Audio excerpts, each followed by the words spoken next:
We want to welcome our viewers in the United States and around the world. I'm Wolf Blitzer. You're in the Situation Room.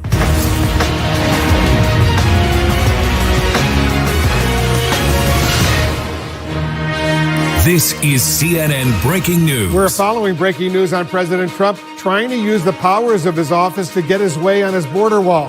The president announcing plans for a primetime speech on border security tomorrow night, followed by a visit to the southern border on Thursday. This comes as he's threatening to declare a national emergency to secure funding for the wall, potentially going around Democrats in Congress who refuse to agree to his demand. The stakes are escalating right now as the partial government shutdown is now in its third week and Americans are feeling the consequences. This hour, I'll talk to Senator Mark Warner, the top Democrat on the Intelligence Committee, and our correspondents and analysts are also standing by. First, let's go to our chief White House correspondent, Jim Acosta. Jim, what are you learning right now about the shutdown negotiations and the president's strategy? Well, if they're still at a standstill, but President Trump is planning a full court press over the next few days for his border wall with an address to the nation and a trip to the border, both planned for this week. Earlier today, Vice President Pence held a briefing with reporters and tried to make the case that there is a growing crisis at the border as this shutdown drags on. For President Trump this week, it's the wall or bust. Today, the White House announced the president will deliver a primetime address to the nation Tuesday night and make a special trip to the border, all part of a last-ditch effort to ram his wall through Congress. Democrats doubt the speech will be worth the airtime. I expect the president to lie to the American people. Why do I expect this? Because he has been lying to the American people, and his spokespeople continue lying to the American people. With Democrats refusing to give the president his wall, Mr. Trump is warning he may declare a national emergency to get his way. Vice President Mike Pence told reporters in an off-camera briefing that the White House counsel is looking at whether Mr. Trump can declare that emergency, despite the fact that the president said on Twitter that there's no doubt he has that authority. I may declare a national emergency dependent on what's going to happen over the next few days. Democrats predict that's a fight that will go to the courts. Now, he'd be challenged in court because there clearly is no emergency. There's no reason for this on border security grounds. It would be wrong. It would be horrible policy, and I'm totally and completely against it. But from a legal standpoint, he could do it. With the shutdown now entering its third week, hundreds of thousands of federal employees are facing the prospect of working without pay. The president claims he can feel their pain. I can relate, and I'm sure that the people that are on the receiving end will make adjustment. They always do, and they'll make adjustment. People understand exactly what's going on. But many of those people that won't be receiving a paycheck, many of those people agree 100% with what I'm doing. Democrats argue it would be a mistake to cave to the president, who vowed he would own the shutdown. If you reward the president with that kind of tactic, Jake, then we're going to see every year the president shutting down the government, and we just can't afford to do business that way. One way the White House is trying to win the shutdown battle is by declaring war on the facts. Press Secretary Sarah Sanders tried to suggest that thousands of known or suspected terrorists are coming across the border with Mexico, only to be fact-checked live by Fox. It's by air, it's by land, and it's by sea. It's all of the above. But one thing that you're forgetting is that the most vulnerable point of entry that we have into this country is our southern border, and we have to protect it. And the more and more that individuals they're not coming across the southern border, Sarah. They're coming and they're being stopped at airports. They're coming a number of ways. They're certainly, I'm not disagreeing with you that they're coming through airports. I'm saying that they come by air, by land, and by sea. But a State Department report out last year found no credible information that any member of a terrorist group has traveled through Mexico to gain access to the United States. The president is also finding himself contradicted on his vow to withdraw U.S. troops from Syria after declaring late last year that ISIS had been defeated. National Security Advisor John Bolton now says the fight against ISIS will continue, at least for now, with U.S. troops.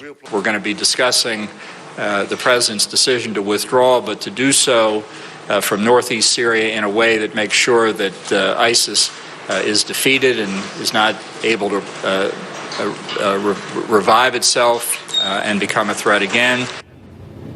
As for the White House claim that there are terrorists coming across the border with Mexico, Homeland Security Secretary Kirstjen Nielsen, she was in that briefing with the vice president earlier this afternoon with reporters. She insisted that is happening, but when pressed for hard numbers, she could not provide any reporters, insisting that that information is classified. And we should point out, even the president's own allies have been warning him that his immigration message has not been resonating with his supporters, which is why you will see the president insist in his speech tomorrow night that the nation faces a border crisis. He'll probably use that word repeatedly, a crisis. But that begs the question, Wolf, if it's such a crisis, why didn't the president take care of it when he had a Republican Congress up on Capitol Hill? During his first 2 years in office, Jim Acosta. That's right. Thank you very much. Let's go to Capitol Hill right now for more on the shutdown standoff. What happens next? Our congressional correspondent, Phil Mattingly, is following all these developments. Phil, at least right now, neither side appears willing to budge. Yeah, that's right. Well, far from finding areas where to give, it appears both sides are firmly entrenched in not giving in at any point. Look, the bottom lines are the same as they have been for weeks. Democrats saying, look, they're happy to have negotiations over border security, but the government must be reopened first. The president and his team making clear the border security negotiations come before the government reopens. There were talks over the weekend between Vice President Pence, top Capitol Hill staffers. They did not receive or end up in an outcome of any way. What they did end up with is the administration for the first time laying out in detail its $5.7 billion wall proposal. And why that matters more than anything else, besides the fact the administration put something on paper, is because they did not move an inch from that top line number, $5.7 billion. That is now the paper on the table. And that, more than anything else, is why the negotiations are still at a standstill. And Wolf, the most interesting element now, when you look at the president's planned trip to the border, his speech tomorrow night, is that it's now not trying to figure out if there's a pathway forward. It more so seems to be shoring up their own bases. Tomorrow night, Vice President Mike Pence, before the speech,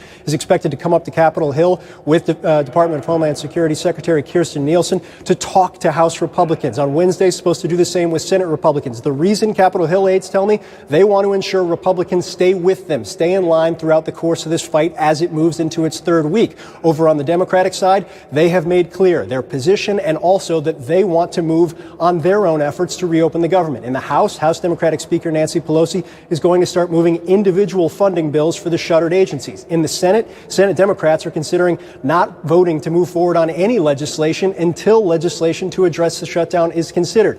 What that all means right now, basically gridlock. Nobody is moving forward. Senate Majority Leader Mitch McConnell has made clear he will not bring any proposals to the floor until the president signs off. The president has not been willing to sign off on anything Democrats have put on the table. And Wolf, one of the most interesting elements of this moment, as both sides seem to shore up their own bases, is the pain of the federal government shutdown is going to start to bite in a major way. Starting on Friday, more than 800,000 federal workers will miss their first full paycheck. You're seeing an array of areas throughout the federal government where the bite will actually start to occur. But with all of that in mind, when I'm talking to Republicans or communicating with the White House from here on Capitol Hill, they say one thing has been made clear. They're in it for the long haul right now. The answer is not, will this be finished in days? Right now, Wolf, it seems like weeks, maybe even longer, is the more likely case. The pain will only intensify. Phil Mattingly up on Capitol Hill, thank you. Now to Robert Mueller's Russia investigation and an unusual case we've been following. It included an allegation of a nude selfie, and now pop culture references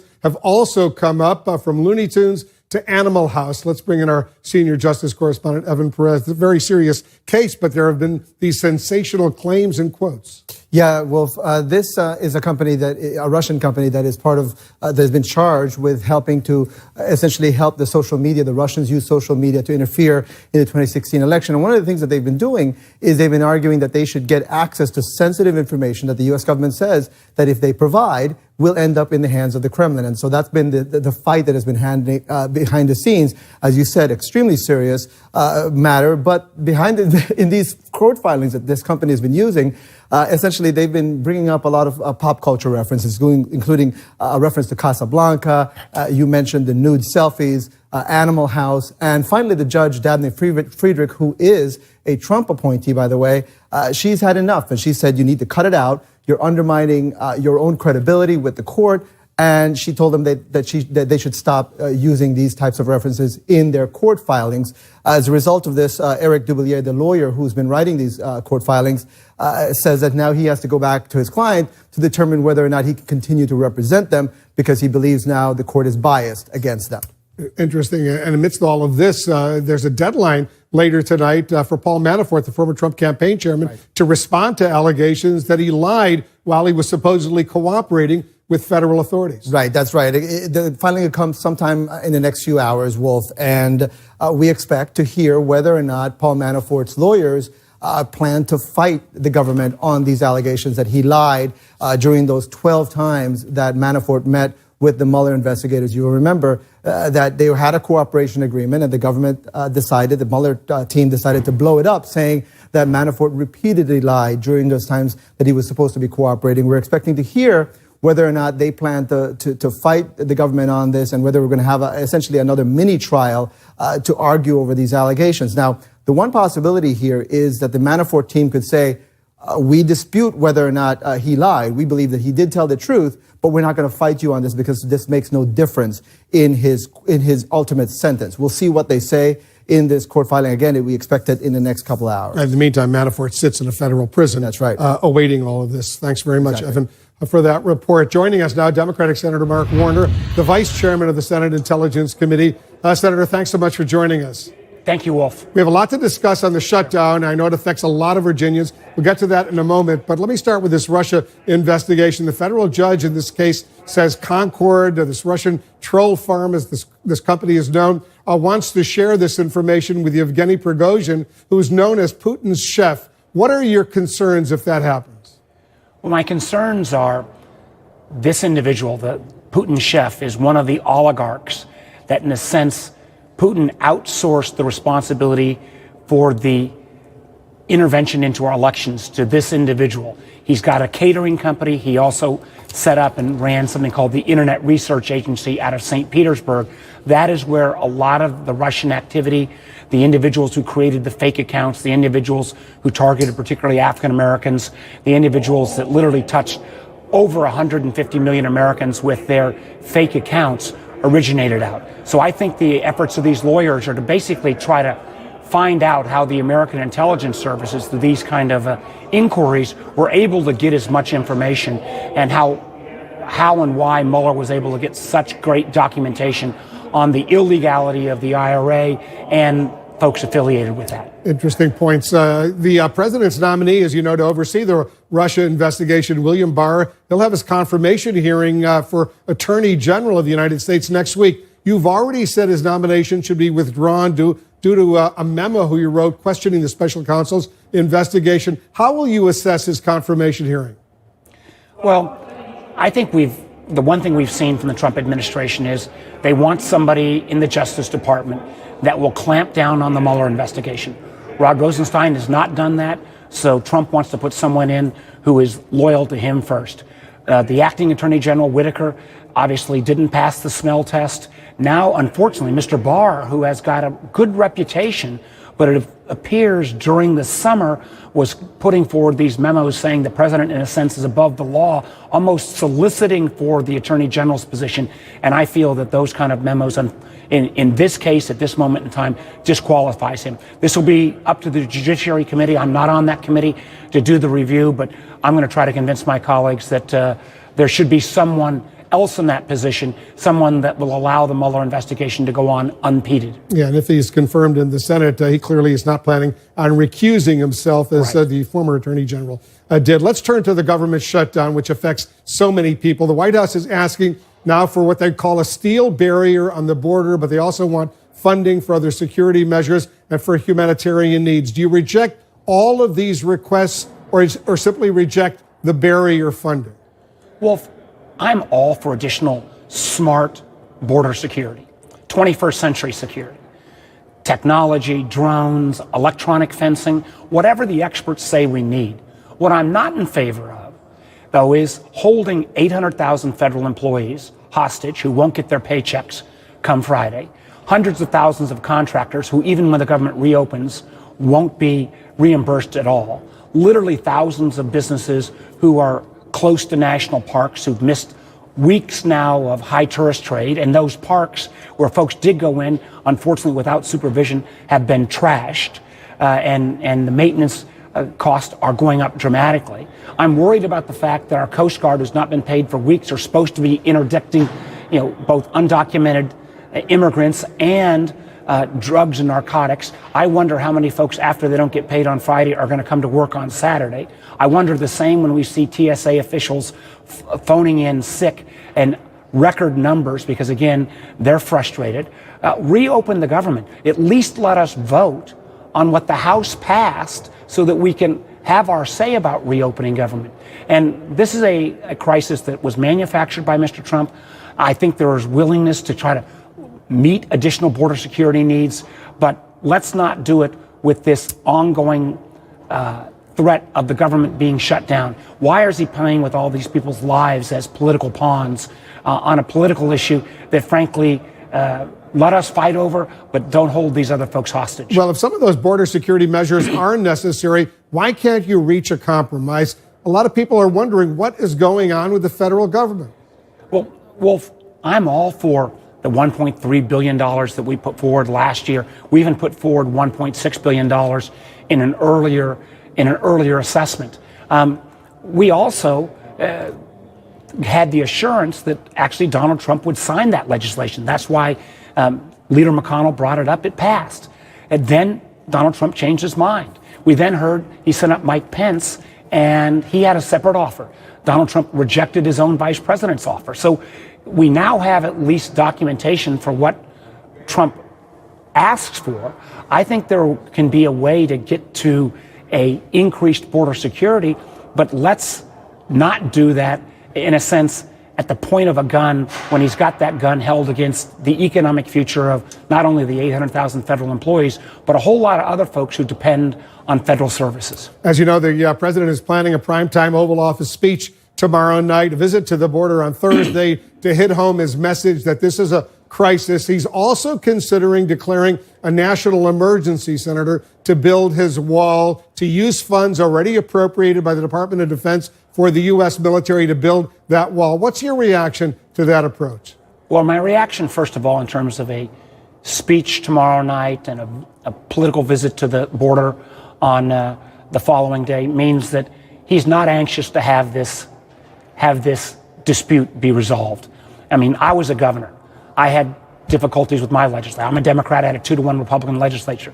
When we had disputes, I put everybody in a room and we kind of locked the door and we wouldn't let anybody leave until we got to an agreement. That's not this president's approach. He has it my way or the highway approach, and he's willing to hold literally hundreds of thousands of Americans' lives and economic well-being in jeopardy until he tries to extract what he wants. That's not the appropriate way. Now, in terms of this national security explanation, I'm not an expert on what he can declare national security or not, but I do know this. This is not the way normal presidents, Democrat or Republican, treat the Constitution, treat the laws, or treat the legislative process. Are you, Senator, personally going to try to block all bills in the U.S. Senate until the Majority Leader Mitch McConnell allows a vote on reopening the federal government? Wolf, we're going to take this a day at a time. I mean, one of the reasons why we got into this position right now is people back themselves into corners where they can't get to yes. I do know this, that the first piece of legislation I would hope the Senate would take up would be the bill that's already passed the House that would reopen the government. I'd like to have a chance to have my view expressed on that. And frankly, I think the reason why Donald Trump doesn't want that to be voted on is I think a number of Republicans realize we owe an obligation to reopen the government. Now, that's going to happen tomorrow. I'm not going to vote to move to the bill that Leader McConnell's going to put up. You know, we'll see what happens after that, after Mr. Trump makes his national address and then goes to the border security. But the fact of the matter is, the pressure is going to only ratchet up as people don't get their paychecks on Friday. And what we've seen from this administration is they don't connect the dots. They said, we want to have a shutdown and not make any kind of pain. So they furloughed the park services but left the parks open. They did not realizing that was going to lead to the kind of destruction that's taken place at the parks. They now are saying, well, you're going to give tax refunds, but they've not said when. And how are they going to do that when they've got 88% of the Treasury employees furloughed? Saying they're going to do stuff is not a plan. And what we've seen from this administration time and again is a haphazard approach that just frankly is irresponsible. Senator Warner, thanks so much for joining us. Thank you, Wolf. Just ahead, the now infamous Trump Russia dossier, 2 years after the president was first briefed on its existence. Tonight, it's been 2 years since a seminal moment in the Russia investigation. In early January of 2017, then President-elect Trump was briefed about a secret dossier compiled on him and his campaign by a former British intelligence agent, Christopher Steele.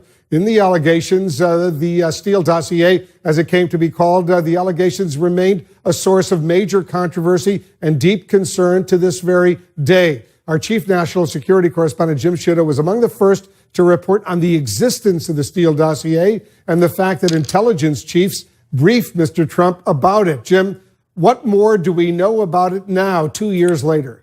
Well, fact is, despite the fact that the president has and continues to deny it, fact is that some of the central claims, allegations in the dossier have been corroborated in the last 2 years of repeated contacts between the Trump campaign and Russian officials or people tied to Russian intelligence, of discussions of a major business deal that would benefit Trump between him, his associates and Russia. That has been corroborated, as well as Russian offers of help to the Trump campaign during the campaign. And that's just what's public. We don't know what Robert Mueller has been able to turn up or corroborate himself as well. After endless debate in Washington and countless denials and dismissals by President Trump, fraud of the fake dossier, the phony dossier. Parts of the now infamous dossier on Trump have proven to be true. The dossier began as opposition research on Trump, first funded by his Republican opponents and then Hillary Clinton's campaign. It was then that retired British intelligence officer Christopher Steele began to take part, later compiling a series of raw intelligence leads which formed the 35-page document. The dossier included salacious and unverified claims about Trump, as well as broader allegations of a potential conspiracy between members of the Trump campaign and Russian nationals tied to the Kremlin and Russian intelligence, which Trump has repeatedly denied. I have nothing to do with Russia. However, special counsel Robert Mueller's Russia investigation, as well as probes by committees on Capitol Hill, have in fact corroborated some aspects of the dossier. Take the claim that Russians tried to develop a closer relationship with Trump by offering him fruitful real estate business deals. I have nothing to do with Russia, folks, okay? During the campaign, Trump repeatedly and emphatically denied that he had any deals in or involving Russia. Zero. I mean, I will tell you right now, zero. I have nothing to do with Russia. Zero. Zero. Despite denying it for months, Trump's one-time fixer and personal attorney, Michael Cohen, testified in December that he and Trump were in fact negotiating a potential deal with a Russian company that would bring a Trump Tower to Moscow, with efforts continuing as late as the summer of 2016, as Trump was clinching the Republican nomination for president. With his earlier denials proven false, Trump now brushes the project aside. I decided ultimately not to do it. There would have been nothing wrong if I did do it. Claiming the deal was well publicized at the time, though it was not, and suggesting that the negotiations were merely part of his obligation to run the Trump organization. This deal was a very public deal. Everybody knows about this deal. I wasn't trying to hide anything. When I run for president, that doesn't mean I'm not allowed to do business. I was doing a lot of different things when I was running. Despite Trump's claims of little to no contact with Russia prior to his election victory and inauguration, we have learned that, in fact, at least 16 Trump associates had contacts with Russians either during the election campaign or the presidential transition. One such interaction took place in June 2016 at Trump Tower in New York, when Donald Trump Jr., Jared Kushner, and Paul Manafort all met with several Russians who were offering dirt on Hillary Clinton. Today, President Obama sending a message to Russia, essentially, we're coming for you. A further allegation in the dossier relates to U.S. sanctions on Russia imposed by the Obama administration. The dossier includes the allegation that former Trump campaign advisor Carter Page met with the president of a Russian state-run oil company and discussed lifting the sanctions. In 2017, Page testified before the House Intelligence Committee that he did visit Russia in 2016 and met a different senior official of the oil company, and that the campaign was fully aware of the trip. However, Page claims that he visited Russia as a private citizen and that his meeting was not specifically about sanctions, though the topic was discussed during his visit. A few people might have brought it up in passing. But, you know, again, it's a major economic issue. And so, there may have been a loose conversation. A still unresolved allegation, and a potentially explosive one if proven true, the dossier also claims that Michael Cohen traveled to Prague in the summer of 2016 to coordinate with Russian officials on covering up Russia's interference in the election. Cohen has consistently, publicly denied any such trip. And all the while, the president has stood firm, insisting There's been no collusion.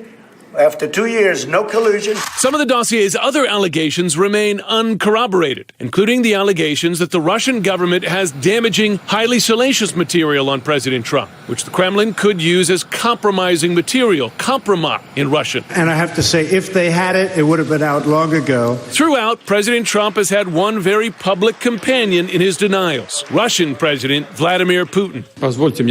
I'd like to add something to this. After all, I was an intelligence officer myself. And I do know how dossiers are made up. Putin did admit that another allegation in the dossier is true, that he preferred Trump to win the election over Hillary Clinton. Yes, I did. Yes, I did. Because he talked about bringing U.S.-Russia relationship back to normal.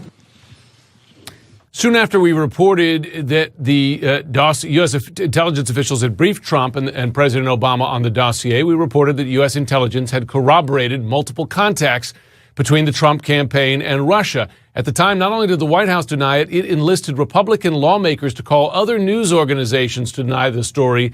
Those denials, of course, proven false as well. Wolf. Excellent reporting as usual. Jim Sciutto, thanks for that update. Just ahead, as millions feel the pain of a government shutdown, President Trump plans an Oval Office speech and a border visit to make the case for.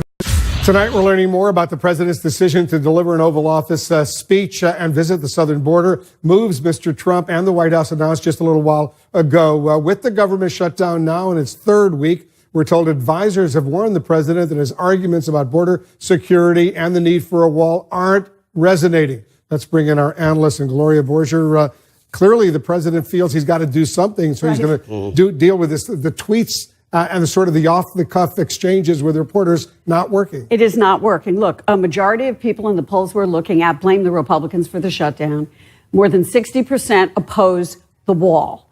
I would presume that most of those people do not consider this to be a national emergency. So the president has got to now, he understands he has to talk to the American public, but he's got to convince the American public that it is a crisis. And so far, they're not buying it. And what they're hearing from the president is, yes, this is a crisis, but they're not hearing from him any empathy for any of the people who are losing their salaries, who are losing their paychecks, who cannot pay their mortgage. He's not talking about that. And most of the American public is thinking about those people. That's what the Democrats are talking about. And he's saying, you know what? They understand. They support me. They support the wall. And we've seen no proof. We've seen absolutely no proof for that. So the people around him at the White House understand that he has to do something. And I am not sure that going to the border is going to help him at all. I mean, that's kind of a stunt too, right? So how is that going to help him? Well, he could announce tomorrow night in his Oval Office speech, Laura, that he's declaring a national emergency and diverting billions of dollars already appropriated to the Department of Defense for the U.S. military to go ahead and build that wall. He could, but the question is, if he does that, why are we on day 17 of the shutdown? If he had the authority all along, which he claims that he does, and Democrats will dispute that, they will immediately take this to court. But if he could do it all along, and this was truly a national emergency, that national security is at risk, you wonder, well, what was it all for? And I think there are real questions about what happens, not just on the federal land, putting on steel slats, but what happens to private land? Are you taking this in some sort of eminent domain? Again, all kinds of legal questions are raised here. I think even Republicans saying, you want to be careful here. You see John Cornyn saying this raises a whole host of problems. And he's going to have some trouble, Jackie, justifying a national emergency. Look at these numbers. We got a graphic to show southern border arrests over these past many years. You see how it's gone down, and it's going down right now. Right. And, the president has obviously manufactured a political crisis. But my colleagues at the Washington Post actually have done some great reporting about a smaller bubbling crisis about, unaccompanied minors and larger families that are now crossing the border. So whether or not Democrats and Republicans can agree as to the term crisis, I think the fundamental disagreement here is that the wall doesn't address the problem of these bigger groups of families that are now crossing the border, which is more of a humanitarian crisis. It's that border agents aren't equipped and don't have necessary medical equipment to handle the inflow of people that are now crossing in larger groups. And, there's a lot of ramifications of this continued shutdown. Ron, the president of the National Pilots Association is urging President Trump to end the shutdown. He warns this, and I'm quoting him now, the disruptions being caused by the shutdown are threatening the safe operations of this network. That's a serious concern to the millions of people who want to fly.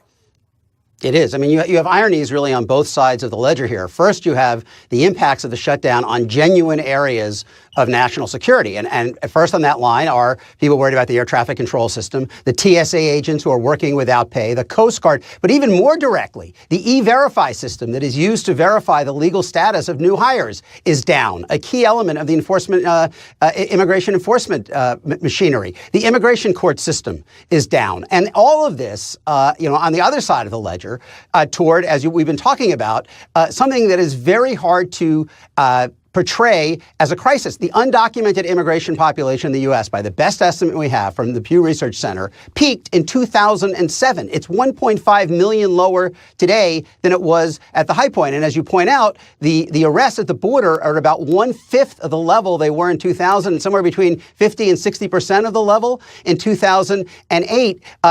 You put all of this together, you have this strange situation where the claim of a national security emergency is driving the president toward actions that weaken national security, in response to a problem that he is enormously inflating on the other side. The president, Gloria, says he understands what federal workers and government contractors and their families are going through right now, the pain that they're enduring. Now, listen to this. I can relate, and I'm sure that the people that are on the receiving end will make adjustment. They always do. And they'll make adjustment. People understand exactly what's going on. But many of those people that won't be receiving a paycheck, many of those people agree 100% with what I'm doing. What do you think? That's ridiculous. It's absurd. I'm sorry, but these are people who are trying to pay their mortgage. Lots of people live paycheck to paycheck. I am not saying that you can't be a billionaire and relate to these people. You can. But this president has not been able to do so. You don't hear him talking about those people. I mean, he is making a political argument, but the lack of empathy here is kind of stunning. And I think one of the reasons is that, as he said early on in this fight, that he believes most of them are Democrats. He believes the one in Washington, D.C. are part of the deep state that don't like him anyway. So the lack of concern from a president for 800,000 people, for the national parks, for the FBI, for the IRS, whatever it is kind of remarkable to me. If most of those 800,000 who are not going to be getting paid are Democrats, why does the president say they agree 100% with what I'm doing? That's a great question, Wolf. And the president really can't get his story straight on this crisis, which is why he's finally, I think, taking to the bully pulpit tomorrow to try to put together a more coherent argument that's hopefully a bit more streamlined than what we've seen, because he really has been all over the place. There's more news we're following. Everybody stick around. Take a quick break. We'll be right back.